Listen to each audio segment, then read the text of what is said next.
तो देश में मेरे मुसलमान भाइयों कान खोलकर सुन लो, मैं ईद के दिन आज कह रहा हूं, एक नियम रहेगा, एक कानून रहेगा और ये भारतीय जनता पार्टी की सरकार लाके रहेगी। आपको अनुमति नहीं मिलेगी। आप रखोगे 5 बीवी, बच्चे पैदा करोगे 25, हम रखेंगे 1 बीवी। हमारे दो छोटा परिवार और सुखी परिवार, छोटा परिवार और सुखी परिवार चलेगा। ये केवल हिंदुओं पर नहीं चलेगा, ये मुसलमानों पर भी चलेगा और कोई ताकत इसको रोक नहीं सकती। 2024 में फिर लोकसभा का चुनाव आएगा और 2023 में उससे पहले आपका विधानसभा राजस्थान का भी चुनाव आने वाला है। सबसे पहले तो मैं ये राजस्थान की जो भूमि है इसको देखकर वैसे ही गर्मी आ जाती है और एक तो गर्मी पड़ भी बड़ी जोरदार रही है, ऊपर से राजस्थान की ये भूमि, साथियों पता नहीं क्या इस राजस्थान की भूमि में है। जब जब मैं राजस्थान आता हूं तब तब मेरी ऊर्जा का संचार अंदर से बढ़ता चला जाता है, मेरा खून भी गर्म होता चला जाता है, क्योंकि ये राजस्थान की वीरों की भूमि है। मैं इस वीरों की भूमि को सत सत प्रणाम करता हूं। मैं यहाँ मेरे जो बुजुर्गवार बैठे हैं, किसान भाई, किसान परिवारों से आए हुए मेरे सभी बुजुर्गवारों को मैं देख रहा हूं। मैं आप सभी बुजुर्गवारों को देखकर मैं आप सबको अपना शीश नवाकर आप सबको प्रणाम करता हूं, आप सबका अभिनंदन करता हूं। मेरे किसान साथियों, मेरी माताएं बहनें बैठी हैं, पार्टी के सभी पदाधिकारी बैठे हैं, मेरे पत्रकार साथियां उपस्थित हैं। मैं जानता हूं कि आप लोगों को घर जाने की भी जल्दी होगी, लेकिन आज घर वालों ने भी ये मान लिया होगा कि आज ये रैली में जा रहे हैं। हमारे MP साहब ने रैली बुलाई है, तो आज शाम का काम मुझे लगता है घर पर आप देके भी आए होंगे। देके आए कि नहीं देके आए कि भाई आज शाम का जो पशुओं का काम है, दूध निकालने का है, पशुओं को चारा देने का है, ये आज मुझे लगता है घरवालियों को सौंप के आप लोग आए होंगे। कह के आए होंगे भाई आज हम देर से आएंगे रैली से, कह के आए कि नहीं आए दादा? पक्का? देखिए, जब कभी चुनाव होता है तो चुनाव के बाद हम लोग ये तय करते हैं कि हमारे देश में ऐसा राज आए जो राम राज की कल्पना करे। जब कभी चुनाव आता है तो चुनाव के समय पे लोग वायदे करते हैं। आप 2014 के वायदे उठा के देखिए, देश के प्रधानमंत्री आदरणीय श्री नरेंद्र मोदी जी को उन्होंने कहा था कि हम राम मंदिर बनाएंगे, कहा था कि नहीं कहा था? अब बताइए, अयोध्या में राम मंदिर बन रहा है कि नहीं बन रहा है? बन रहा है ना। अयोध्या में भगवान श्री राम की जन्मभूमि पर मंदिर का निर्माण हो रहा है ना। उन्होंने कहा था मोदी जी ने कि जब हमारी सरकार आएगी तो हम धारा 370 को कश्मीर से अलग करेंगे। साथियों, हम भी बड़े प्रसन्न होते हैं कि सांसद बनकर जब हम गए तो लोकसभा के अंदर 5 अगस्त 2019 को वो दिन आया कि देश के प्रधानमंत्री श्री नरेंद्र मोदी जी के नेतृत्व में देश के गृह मंत्री और नए भारत के लौह पुरुष श्री अमित शाह जी ने पार्लियामेंट के अंदर चुटकियां बजाई और चुटकी बजाकर धारा 370 को साथियों खत्म करने का काम किया। आपको पता होगा मुस्लिम बहनों को बड़ी तकलीफ होती थी 3 तलाक से, होती थी कि नहीं होती थी? एक बार अगर कोई नाराजी हो गई तो 3 बार अगर बोल दिया तलाक तलाक तलाक तो किस्सा खत्म। साथियों, मुस्लिम बहनों की भी चिंता करने का काम देश के प्रधानमंत्री श्री नरेंद्र मोदी जी ने किया और पार्लियामेंट के अंदर 3 तलाक से किसी मुस्लिम बहन का अपमान न हो जाए, वो घर से बेघर न हो जाए, तो 3 तलाक को भी समाप्त करने का काम देश के प्रधानमंत्री श्री नरेंद्र मोदी जी ने करके दिखाया। मेरे वक्ता भी कह रहे थे, बात तो कहने में बहुत छोटी सी लगती है, लेकिन मेरे बुजुर्गवार यहाँ बैठे हैं। एक जमाना हुआ करता था जब हम अपनी फसलों की बुवाई के लिए, फसलों की सिंचाई के लिए, DAP खाद यूरिया के लिए और बीज के लिए जब देखते थे तो घर में पैसे हमारे पास नहीं होते थे। हम साहूकारों के पास जाते थे और साहूकार से कहते थे कि हमें कुछ पैसे दे दो, हमें अपने खेत की तैयारी करनी है। साहूकार पैसे नहीं देते थे, वो आपको परेशान करते थे। और पैसे कब देते थे? जब आप किसान ये हाँ कर देता था कि लो भैया मेरा खेत गिरवी रख लो लेकिन मुझे पैसे दे दो। इतना अन्याय और अत्याचार कांग्रेस के शासनकाल में होता था। कांग्रेस की सरकार ने कोई नियम और कानून कभी किसानों के लिए नहीं बनाया। देश के प्रधानमंत्री जब अटल बिहारी वाजपेयी बने तो उन्होंने किसानों के लिए किसान क्रेडिट कार्ड दिया। जो किसान क्रेडिट कार्ड को लेकर जब कभी आप बैंक के अंदर जाते हो तो जाके कहते हो कि मुझे लोन दे दीजिए, तो सस्ती दर पर आपको पैसा मिल जाता है। मैं आपको और जानकारी देना चाहता हूं, देश के प्रधानमंत्री श्री नरेंद्र मोदी जी ने किसान क्रेडिट कार्ड में पशुपालन को भी जोड़ दिया है। मुझे नहीं पता आपको जानकारी है कि नहीं, पशुपालन को भी जोड़ दिया है कि पशुपालन के लिए भी किसान क्रेडिट कार्ड काम करेगा, मछली पालन के लिए भी किसान क्रेडिट कार्ड काम करेगा। साथियों, आजादी के बाद अनेक सारे काम किसानों के लिए किए हैं। आज कभी आप जाते होंगे, प्रधानमंत्री ग्रामीण सड़क योजना के अंतर्गत माननीय अटल बिहारी वाजपेयी जी ने गांव-गांव सड़कों को देने का काम किया। अभी पटेल साहब अपने पार्लियामेंट एरिया के बहुत सारे कामों को गिना रहे थे। देश भर में आप नजर करके डालिए, जब लाल किले की प्राचीर से माननीय प्रधानमंत्री जी ने कहा था कि मैं घर घर शौचालय देने का काम करूंगा। मैं भी गांव से आता हूं, मैं भी किसान परिवार से आता हूं। किसानों की समस्याएं हम जानते हैं, लेकिन एक बात का बड़ा गौरव होता है साहब, जैसे राजस्थान में आके गौरव होता है, इसी प्रकार से एक बात का बड़ा गौरव होता है, इस देश में मैं किसी को बेईमान नहीं कहता, मैं इस देश में किसी को बेईमान नहीं कहना चाहता, लेकिन इतना जरूर गर्व होता है जब किसान के घर में कोई जन्म लेता है। तो अगर दुनिया में, अगर भारत देश के अंदर सबसे ईमानदार और परिश्रमी कोई कौम है तो उस कौम का नाम है किसान कौम, उस कौम का नाम है किसान कौम। ये परिश्रम करती है, पसीना बहाती है, अन्न पैदा करती है, इसका सारा सामान जुताई बुवाई से लेकर जब अनाज पड़ा होता है हमारे खेतों में तो डर लगता है कि बारिश ना आ जाए, डर लगता है कि अतिवृष्टि ना हो जाए, डर लगता है फसल पे कहीं ओलावृष्टि ना हो जाए। तो देश के प्रधानमंत्री माननीय अटल बिहारी वाजपेयी जी ने आपको फसल बीमा देकर आपको संरक्षित करने का साथियों काम किया।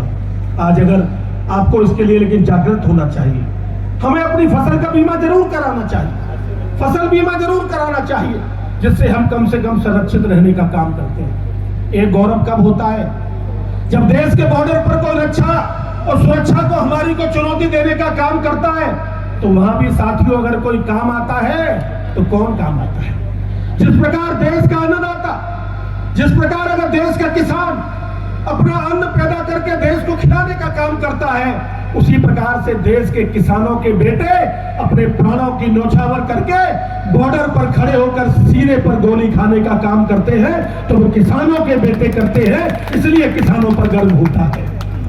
इस कौम की चिंता करने का काम किसी ने नहीं किया। कांग्रेस पार्टी का 50, 60, 70 साल तक राज रहा, कभी उनके मन में विचार तक नहीं आया कि किसानों के लिए क्या किया जाए। देश के प्रधानमंत्री श्री नरेंद्र मोदी जी ने पहली बार आपने देखा 6,000 रुपए सालाना मेरे गरीब किसानों को, 11 करोड़ से अधिक किसानों को 6,000 रुपए सालाना उनके डायरेक्ट खाते में भेजने का काम किया। तो देश के प्रधानमंत्री श्री नरेंद्र मोदी जी ने करके दिखाया और आज 2.25 लाख करोड़ रुपए किसानों के खाते में जा चुका है, 2.25 लाख करोड़ रुपए। और आप जो यूरिया और डीएपी अपने उपयोग के लिए लेते हैं, 270 रुपए का यूरिया और 1200 रुपए के करीब की डीएपी का बोरा, साथियों ये दुगनी कीमत पर आता है हिंदुस्तान के अंदर, लेकिन इस पर 50% अनुदान देने का कोई काम करता है तो देश के प्रधानमंत्री श्री नरेंद्र मोदी जी करते हैं। हमको ये ध्यान रखना चाहिए। साथियों, मैं आपको एक आंकड़ा बताना चाहता हूं जो आपको जानकारी में होना चाहिए।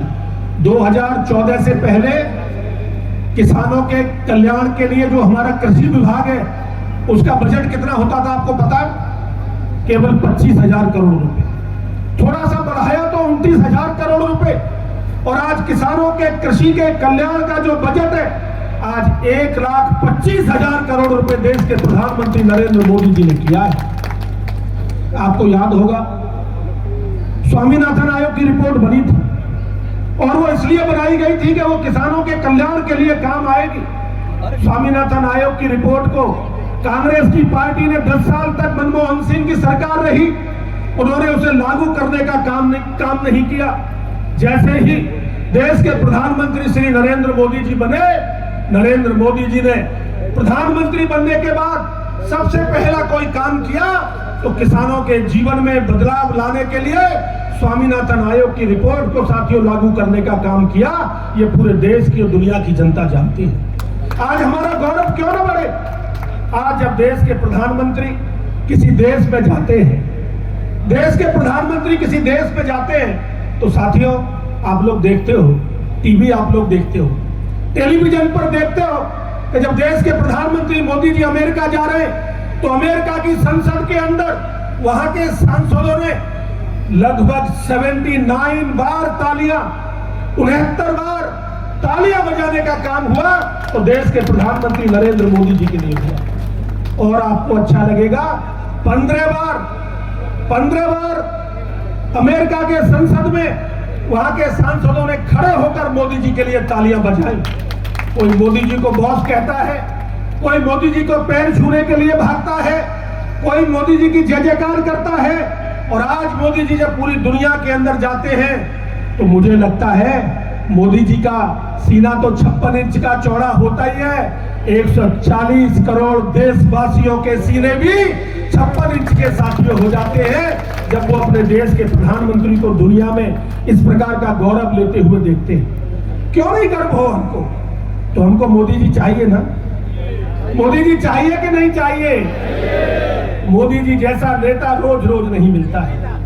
साथियों, एक तरफ देश के प्रधानमंत्री नरेंद्र मोदी जी अमेरिका में संसद को संबोधित कर रहे थे। उससे पहले भारत में देश की आजादी के बाद हमारा अपना संसद बना, अंग्रेजों का संसद हुआ करता था। आज हमें गर्व है, हम और देवजी भाई पटेल तो बड़े भाग्यशाली हैं कि पुराने संसद में भी बैठे और देश के प्रधानमंत्री नरेंद्र मोदी जी ने नया संसद भवन तैयार करके दिया, उसके अंदर भी बैठने का मौका हम लोगों को मिला है। देश के लिए गौरव की बात है। तो दूसरी तरफ क्या हो रहा है? बिहार में कौन इकट्ठे हुए? पटना में कौन इकट्ठे हुए? पटना के अंदर देश भर के घोटालेबाज इकट्ठे हुए। पटना के अंदर देश भर के दगाबाज इकट्ठे हुए। पटना के अंदर वो लोग इकट्ठे हुए जिन्होंने देश के लाखों करोड़ रुपए इकट्ठे किए हुए हैं भ्रष्टाचार करके। उसके अंदर पटना के अंदर लोग इकट्ठे हुए और वो दुआ क्या कर रहे थे पटना में?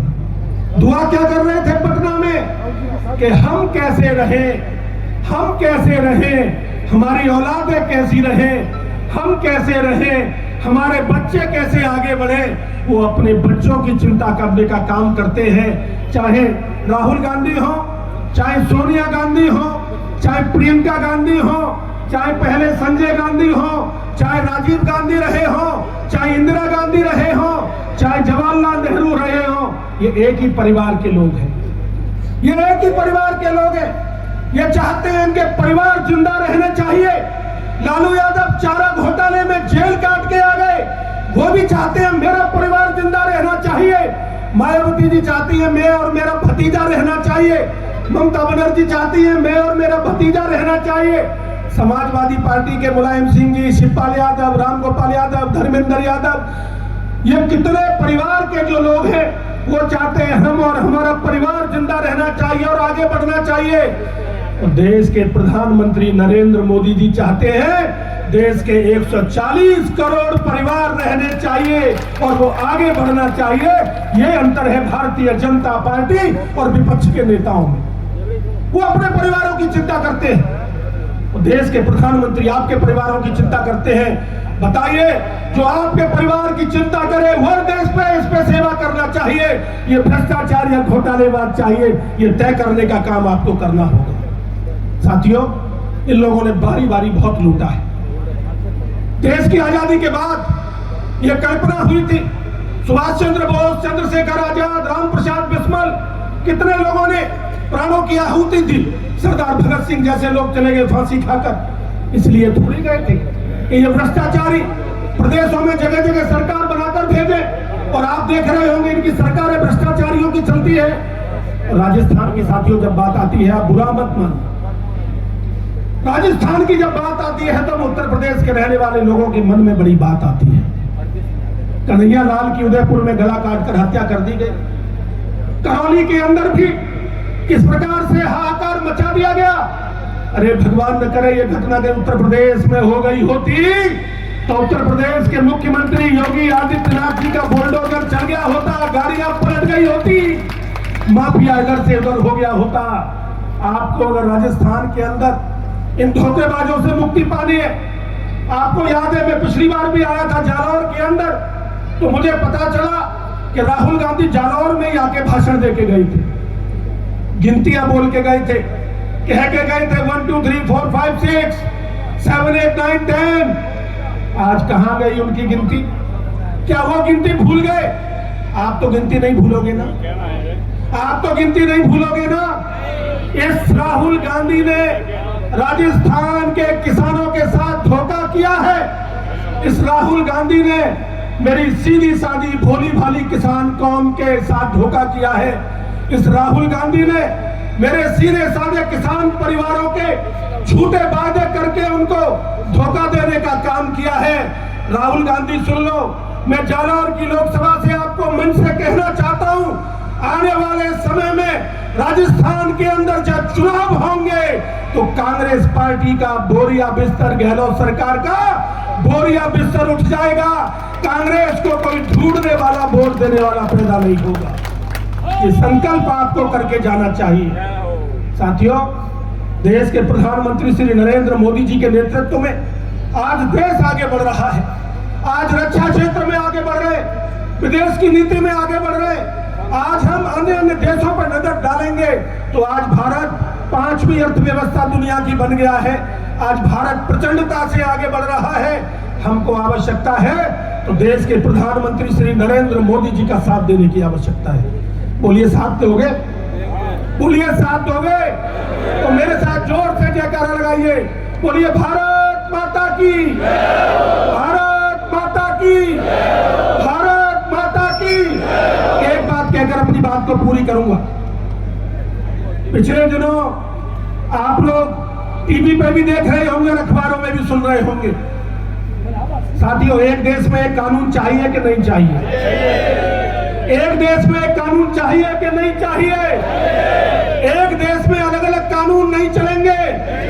देश के प्रधानमंत्री श्री नरेंद्र मोदी जी ने पिछले दिनों भोपाल में रहकर ये बोला है, आप लोगों ने भी सुना होगा, इन भ्रष्टाचारी और परिवारवादी ताकतों को हराना है और देश के अंदर एक नियम चलेगा, एक कानून चलेगा।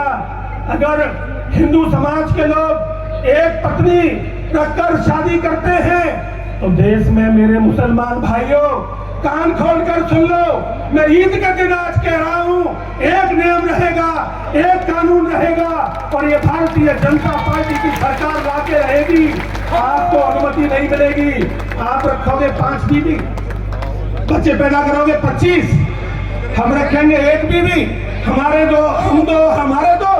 छोटा परिवार और सुखी परिवार, छोटा परिवार और सुखी परिवार चलेगा।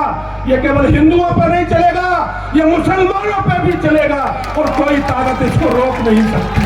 भारत माता की। एक देश में 2 कानून नहीं चलने देंगे। बहुत लंबा समय हो गया, आगे बर्दाश्त नहीं किया जाएगा। और आज आने वाले समय में आप विश्वास करना, जो 2014 में माननीय मोदी जी ने कहा, जो 2019 में माननीय मोदी जी ने किया, वो करके दिखाया है। और 2024 के बाद जब भारतीय जनता पार्टी की सरकार देश में बनेगी, प्रधानमंत्री नरेंद्र मोदी जी बनेंगे, तो याद रखना, आने वाली पीढ़ी याद रखेगी, ऐसे ऐसे काम होंगे आप सोच भी नहीं सकते होंगे। तो आइए खड़े होकर हम एक बार मोदी जी के समर्थन में जोर से भारत माता के जयकारे लगाएं। बोलिए भारत माता की, भारत माता की, भारत माता की। राम राम साहब।